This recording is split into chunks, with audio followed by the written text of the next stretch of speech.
지난 시간에는 형벌에 대해서 공부했습니다. 자, 되짚어볼까요? 형벌이란 국가가 범죄자에게 과하는 법익의 박탈을 말합니다.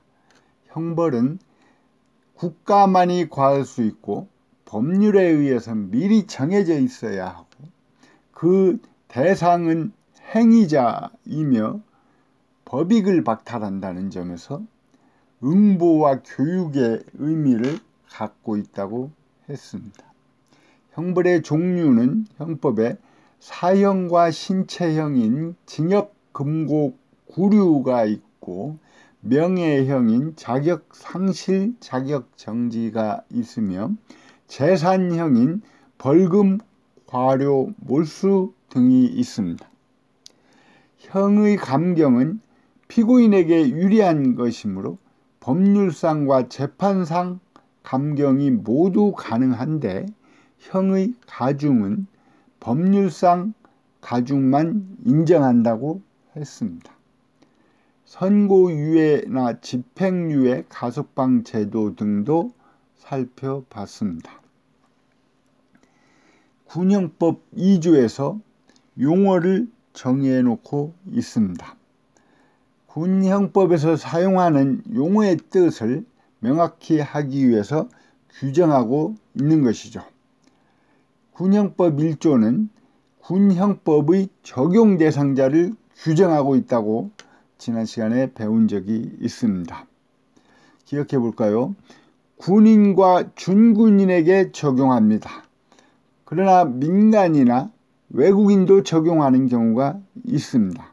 그리고 군형법은 속인주의 원칙이라 대한민국 밖의 우리 군인 등에도 적용합니다. 상관이란 명령-복종 관계에서 명령권을 가진 사람을 말합니다.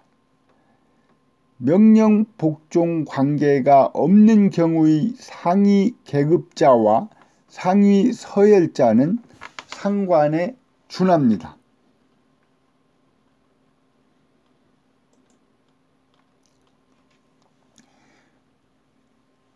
상관과 관련해서 육해 공군 사이에 상하관 관계를 인정할 것인가, 그리고 사병 상호 간 상하관 관계를 인정할 것인가. 미군의 경우 장교에 한하여 상하관 관계를 인정하고 있습니다. 현행 우리 군형법은 이에 대한 제한 규정이 없습니다. 따라서 우리 군은 둘 다 인정한다고 봐야 할 것입니다. 그러나 군 사회의 민주화 추세에 맞춰서 관련법에서 상하관 관계를 좀 더 구체화할 필요는 있습니다.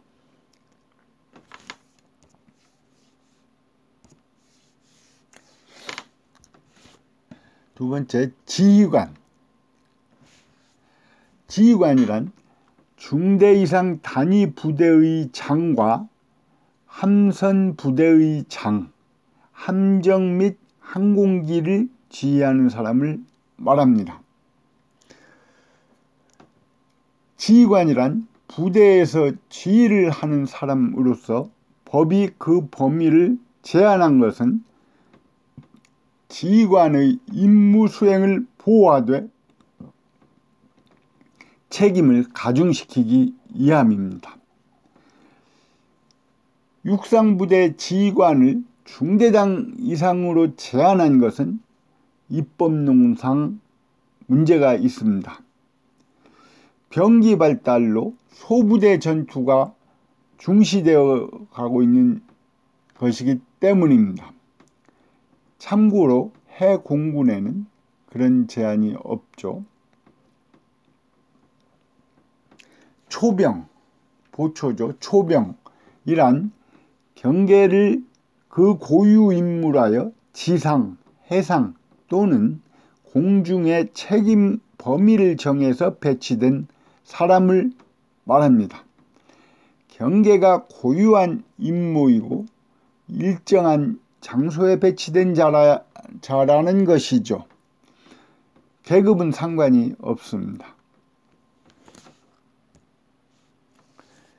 부대란 군대, 군의 기관, 학교, 군의 기관, 군의 학교, 전시 또는 사변 시에 이에 준하는 특별히 설치하는 기관을 부대라고 합니다. 군대는 국토 방위의 임무를 가지고 특수 조직과 편제하에 무장된 군인의 집합체, 즉 육군, 해군, 공군, 카투샤 등을 말합니다. 군의 기관은 군에 관한 국가의사를 결정하고 집행하는 기관, 즉 국방부 장관, 국방부, 병무청, 군, 교도소 등을 말합니다. 군의 기관에는 그 보조기관을 포함하는데 일체의 군의 공적 시설이라고 말할 수 있습니다. 군의 학교는 군의 교육기관, 즉 국방대학원, 각군 사관학교 등을 말합니다. 전시 또는 사변 시의 특설기관이라 하면 계엄사무소 등을 말하죠. 부대 구성원은 군인이나 군무원으로 한정할 필요는 없습니다. 예를 들면 국방부나 병무청 등에는 민간인도 근무하고 있잖아요. 적전, 이게 적의 앞이라는 한자죠. 이란 적에 대하여 공격, 방어의 전투 행동을 개시하기 직전과 개시 후의 상태 또는 적과 직접 대치하여 적의 습격을 경계하는 상태를 말합니다. 즉 적전이라는 개념에는 시간적인 개념과 공간적인 개념이 모두 포함되어 있는 것이죠. 적전의 범죄는 중과하고 있습니다. 전시와 전투지역의 개념이 확대하고 있으므로 입법론상 적전에서의 법정형 가중을 없애고 적전을 전술 개념으로 환원하는 것이 합리적이다라는 것이 교재의 입장입니다. 전시란 전쟁시라는 한자어죠. 상대국이나 교전단체에 대하여 선전포고나 대적행위를 한 때부터 그 상대국이나 교전단체와 휴전협정이 성립된 때까지의 기간을 말합니다. 전시의 시작은 상대방에 대해 우리나라가 전쟁 의사를 표시한 경우입니다. 따라서 상대국이 전쟁 의사를 표시한 경우에는 우리나라가 대응 조치를 해야 시작되는 것이죠. 군 형법상에는 선전포고나 대적행위를 한 때부터 전쟁이 시작된다고 규정하고 있습니다. 그럼 전쟁은 언제 끝나느냐? 군 형법상 휴전협정 체결시라고 되어 있습니다. 그런데 휴전협정이 아니고도 전쟁이 끝날 수가 있죠. 직접 강화나 항복의 경우, 항복을 하거나 아니면은 점령을 한 경우도 있을 수 있으므로 적대행위 종료시로 법규를 바꿔야 할 것입니다.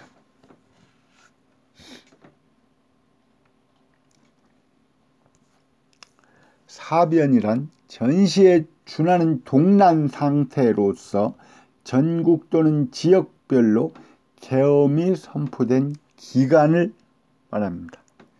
즉 전시에 해당하지 않는 일체의 무력행사에 의한 비상사태를 말하는 것입니다.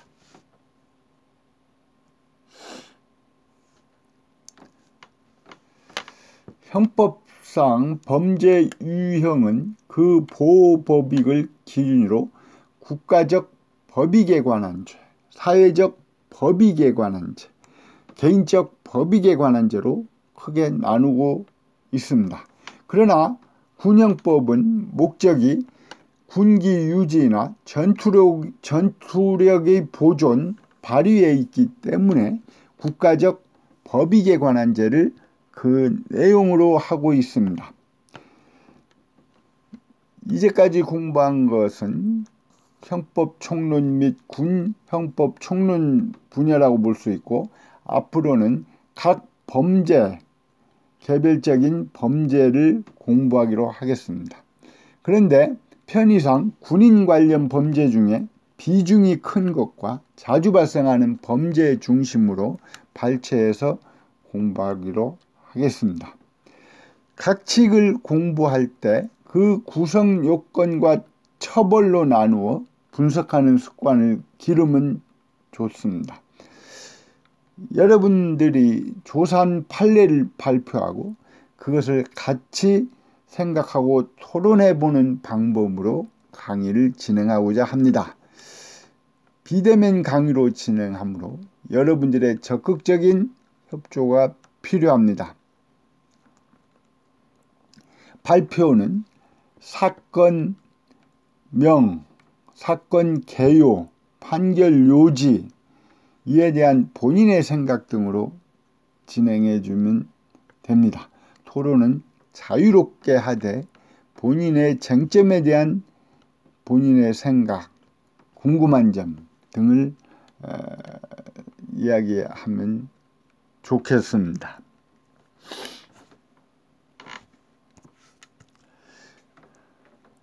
그 첫 번째로 반란죄를 공부하겠습니다.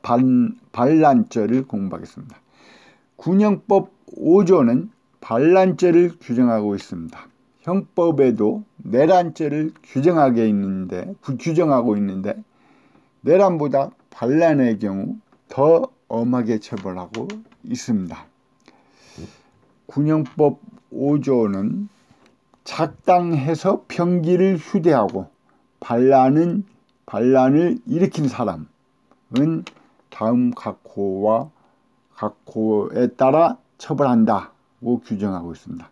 그러니까 반란은 작당을 해서 병기를 휴대하고 반란을 일으킨 사람, 그 두목, 수괴는 사형, 그리고 반란 모의에 참여하거나 반란을 지휘하거나 그 밖에 반란에서 중요한 임무에 종사한 사람과 반란 시 살상 파괴 또는 약탈 행위를 한 사람은 사형 무기 또는 7년 이상의 징역이나 금고, 반란에 부하내동하거나 단순히 폭동에만 관여한 사람은 7년 이하의 징역이나 금고, 이렇게 규정하고 있습니다.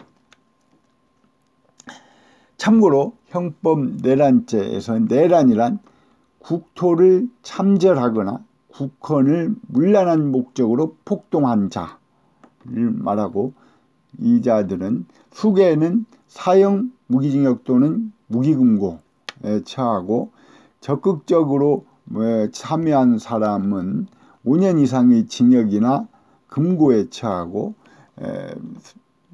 그 이하로 참여한 사람들은 5년 이하의 징역이나 금고에 처한다 라고 규정하고 있죠. 그러니까 반란죄가 형법상 내란죄보다 더 엄하게 처벌하고 있는 것입니다. 반란죄의 요건은, 반란죄의 주체는 군형법에 규정하고 있으며 군인 또는 준군인입니다. 작당이라 하면 공동의 목적을 가진 다수인의 조직적인 집단을 말합니다. 병기란 일체의 무기로 흉기보다는 좁은 개념입니다. 병기를 휴대하면 되고 사용할 필요까지는 없습니다. 반란이란 국권에 대한 폭행, 협박 등 일체의 반환 행위를 말합니다. 폭행, 협박 등 범죄의 국권에 대한 반항이라는 주관적 요건이 부과된 것이므로 따로 폭행, 협박죄가 성립하지 않고 반란죄에 흡수되는 것입니다. 반란죄가 성립되기 위해서는 고의가 있어야 됩니다. 즉 국가 권위에 반항한다는 의도를 가지고 병기를 휴대한다는 사실에 대한 인식이 있어야 하는 것이죠. 군형법은 참여자의 지에 따라 형의 경중을 두고 있죠. 그 미수범도 처벌하고 있습니다. 6조는 반란 목적의 군용물 탈취죄를 규정하고 있습니다. 반란을 목적으로 작당하여 병기, 탄약 또는 그 밖에 군용에 공하는 물건을 탈취한 사람은 반란죄의 예에 따라 처벌한다 라고 되어 있습니다. 그 요건은 반란의 목적을 가진 목적범이어야 되고, 반란의 목적이 없는 경우는 75조에서 따로 규정하고 있습니다. 작당은 앞에 반란죄에서 설명했죠. 즉 공동의 목적을 가진 다수인의 조직적인 집합을 만들어야 하는 것입니다. 군용에 공하는 물건이란 군용으로 제공되거나 사용되는 물건을 말하고, 현실적으로 군용에 공하고 있으면 그 소유권이 누구에 있는지는 무관합니다.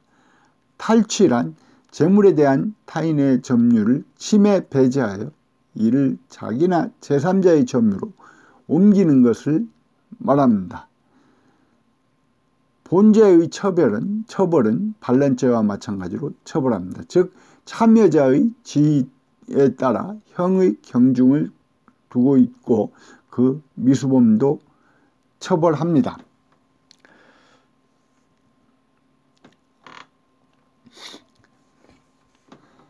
제8조는 반란의 예비, 음모, 선동, 선전죄를 규정하고 있습니다. 반란죄나 반란 목적 군용물 탈취죄의 죄를 범할 목적으로 예비 또는 음모를 한 사람은 5년 이상의 유기징역이나 그 유기 금고에 처한다. 다만 그 목적한 죄의 실행에 이르기 전에 자수한 경우에는 그 형을 감경하거나 면제한다 라고 규정하고 있습니다. 그 반란죄나 반란 목적 군용물 탈취죄를 범할 것을 선동하거나 선전한 사람도 처벌한다. 이란과 같이 처벌한다. 이렇게 규정하고 있습니다. 반란죄나 반란 목적 군용물 탈취죄를 예비하거나 음모하는 경우 처벌합니다. 다만 목적한 죄를 실행하기 전에 자수한 경우에는 형을 감면하도록 하고 있습니다. 감면한다는 것은 꼭 감면해야 하는 것이고, 할 수 있다는 재판관의 재량에 맡긴다는 것은 아니죠.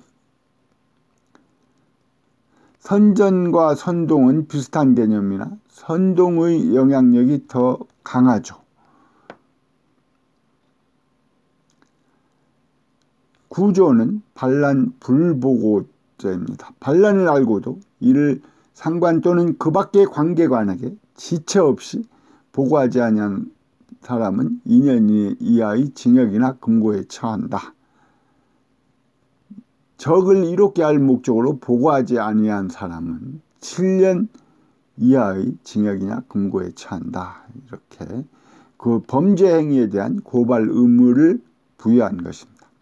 군인에게 국가와 군에 대한 내부적인 침해 행위에 대해 고발 의무를 지우는 것은 당연한 것입니다. 이번 시간은 여기까지 하겠습니다. 장시간 강의를 듣느라고 수고 많았습니다.